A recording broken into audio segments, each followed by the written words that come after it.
Kashmir is a pain point for both India and Pakistan. On a daily basis, these two nuclear armed nations exchange live fire. One of the other ways that they express themselves globally is by making sure that they have lobbyists in these countries, especially countries like the United Kingdom, which have large communities of these countries living there. Now, Lord Nazir Ahmed is a UK citizen. He's a member of the House of Lords, but is the Pakistani voice in the United Kingdom. Our correspondent Anilesh Kumar met with him, and let's see what he had to say. It is as if the gods of contentions were dissatisfied with the existing chaos in Kashmir, hence passed the baton to someone who could fuel the fire. My guest today is Lord Nazir Ahmed, member of the House of Lords, the upper house of parliament in the United Kingdom. He has been vocal on Kashmir and unsurprisingly controversial. The question is he deliberately trying to foment unrest in India? Lord Ahmed, welcome. Thank you. Recently, you suggested that in order to grab the attention of the Indian government with the problems in Kashmir, one should support insurgency. Do you stand by that? I don't only just stand by that statement, but I want to expand that this is not just to grab their attention, but actually make them think that there are other people who are asking for freedom in Khalistan, in Nagaland, in Assam, in Manipur, and many other states. And I think that together, all of us, including Kashmiris, of course, where the United Nations has got resolutions of 1948 and 49, need to give the people of India and those of states like Kashmir the right of self-determination as promised by the United Nations Security Council. But yeah, if I may interject, the problem is when you make statements like this, I mean, when you talk about Kashmir, we know that 60% of the total population is around 30 years old. People will not go and read documents. We're talking about UN Convention and blah, blah, blah. The issue is, Lord Ahmed, your statements will incite violence.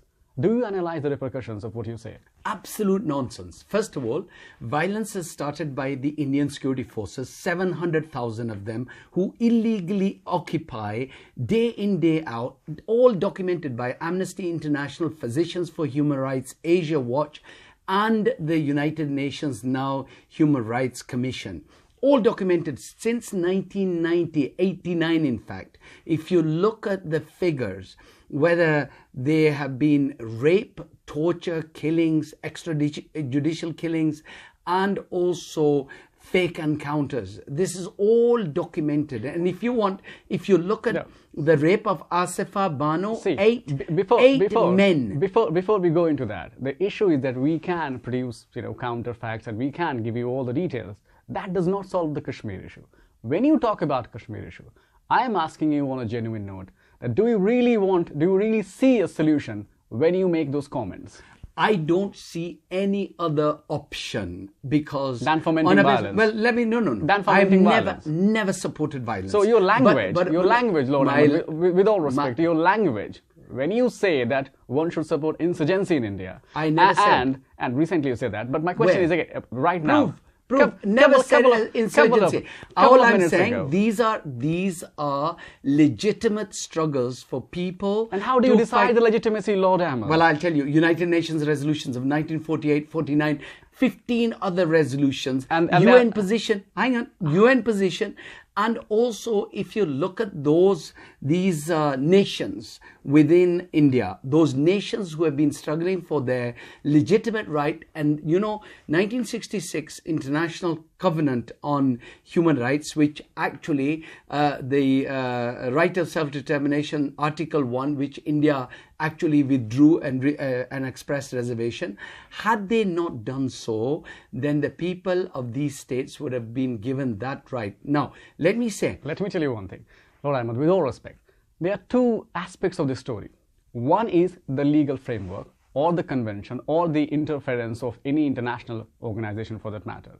And the other side is that there is a youth community there which actually can get incited by the language. Youth community, if you intend, youth if your community intentions, that has Lord been Ahmed, suffering, Lord Ahmed, the youth community Lord Ahmed. that has been suffering for decades. These children have been born into the violence by Indian security forces, and 700,000 of them illegally occupying, raping their mother and sister in front of them.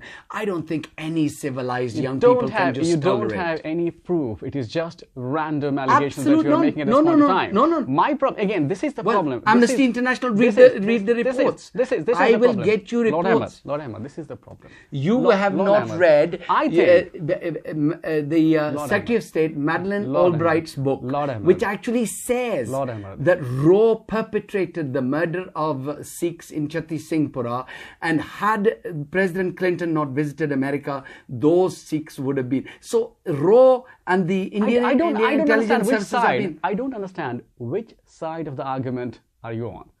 Do you really sympathize with the problems of the people, or do you really want to create a problem in the region? I don't see any solution. When you talk, again, it's all about the language. Your language is fermenting.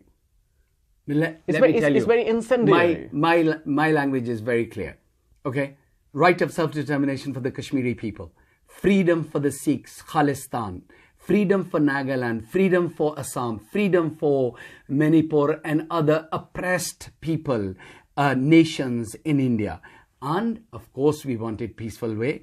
But if the Indian authorities want to oppress it through military means, where there are armies of oppression, of course there will be resistance. I don't want people to resort to a military type of kind of armed resistance, but I want them to rise in the international community's eyes, where they can stand up and actually campaign for their freedom. And yesterday, if you looked at pictures which I can show you, masses, many people, thousands of people who actually gathered in Washington DC, in New York, here in London, you saw them in the Parliament Square. People on daily basis, and we are, during this last weekend, I was with the Sikh community. We're already planning events in Canada, in America, here in the. So are you therefore threatening the Indian government that you would be supporting all those people to come out and raise their flag against the Indian government? Are you saying that? I don't threaten. I just state facts.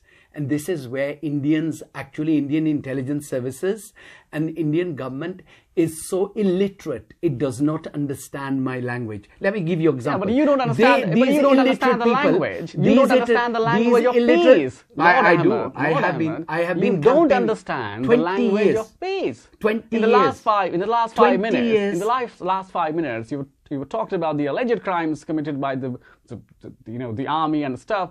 The issue is that you don't sound like somebody who is interested in solving the problem. Of course. It seems that you are sitting 7,000 miles away from India and trying to do something which is not in the interest of Indians. If Indian authorities would allow me to go and visit Kashmir, occupied Kashmir, I would be there. I've applied, they rejected. That's not occupied, it's a part of Kashmir. But absolute nonsense. That is not nonsense. The international law is there, very clear. The issue is this illegally occupied. But let me just say to you, for 20 years, since 1990 before, I have been campaigning very peacefully through the Labour Party, through the European Parliament, through this Parliament.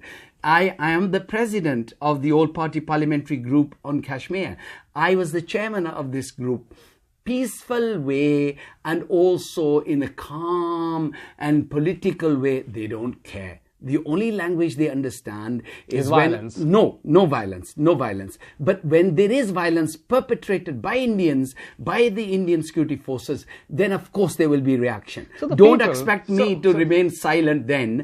Then I have to stand up, and then I have to stand with those oppressed people who are killed, butchered, and who are abused on daily basis. That's a fantastic, lovely TV comment. But my question to you is, I hope you will show it, that you will not edit this piece which I've just said as well. Don't worry about it. India is so different from your perception. Lord Ahmed, I've seen it. Let me tell you, it's a broader issue.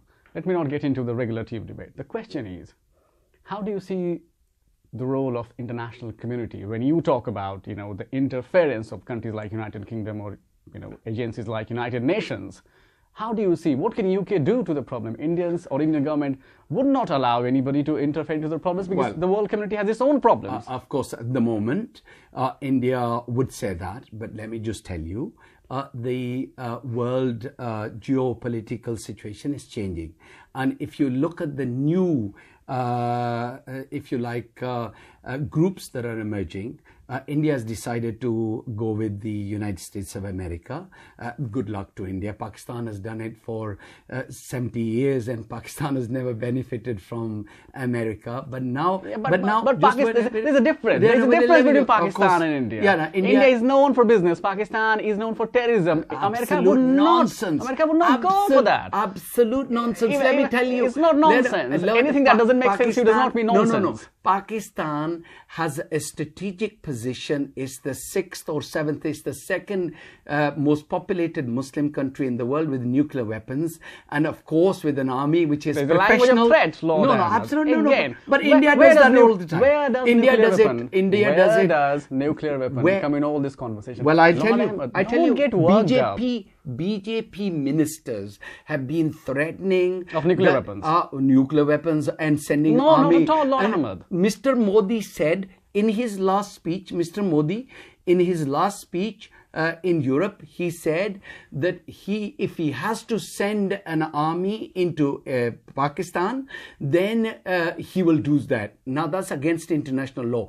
If Mr. Modi can go on his Republic Day and claim that people from Balochistan and people from Baltistan have approached me and we are going to support them, why is it then wrong for me to support Khalistan and Assam and Nagaland when he, a leader of a country, can even think of trying to create problem for Pakistan? So as far as I'm concerned, look, I am a British parliamentarian who legitimately represents his constituents. I can show you photographs of Sikh communities, Assam communities, Naga communities who come to me and they say, give me support because I want right of self-determination. I want freedom from India. And how do you think that this international community or the United Kingdom or the government here in the United Kingdom would go to India and say, oh look, we want to solve the issue and therefore we are going to interfere? Is it really happening, or are you simply creating an eyewash here living in London? Well, first of all, you need to build an argument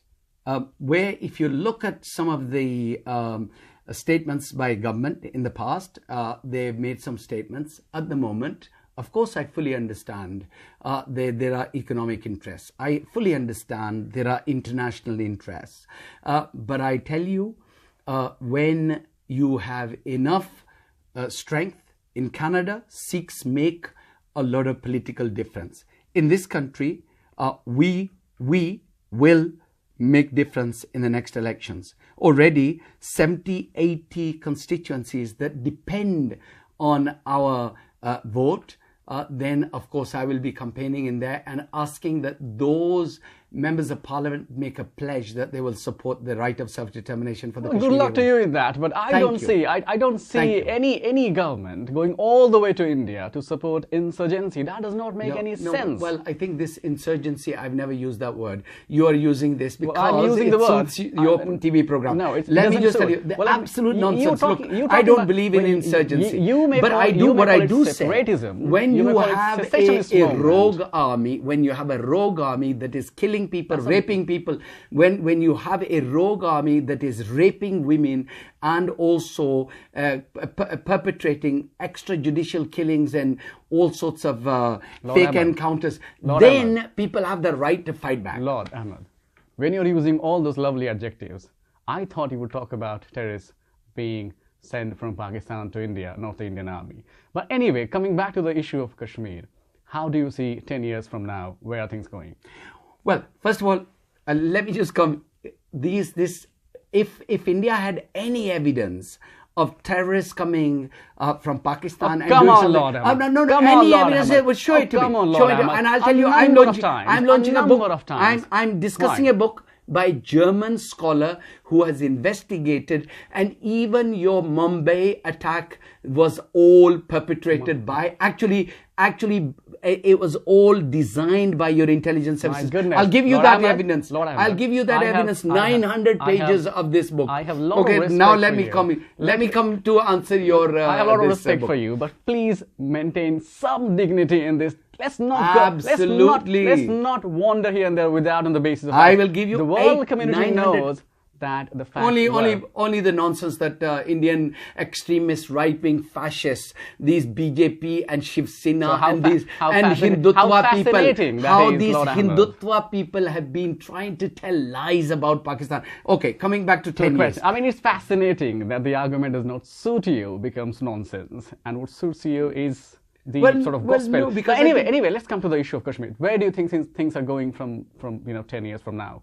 Well, I hope before 10 years, the Indian authorities will realize that keeping a million soldiers in Kashmir is not going to be financially, economically viable, and the bloodshed that it has caused, the United Nations and other member states would be able to put pressure on India to give legitimate right to the people of Kashmir. I think even though Mr. Modi, who thinks he's Amitabh Bachchan, who thinks he's a hero of the future film, I think he will realize that continuous bloodshed of Kashmiri people cannot sustain in the international community. People will refuse to invest in India. People will not trust India because of the rape, because of the raping of even the tourists who go to India. So therefore, I think that India will realize that the only way is to pull out and let the people of Kashmir have the freedom. Well, there is counter to every argument or every allegation that you made, but we'll have to leave it there.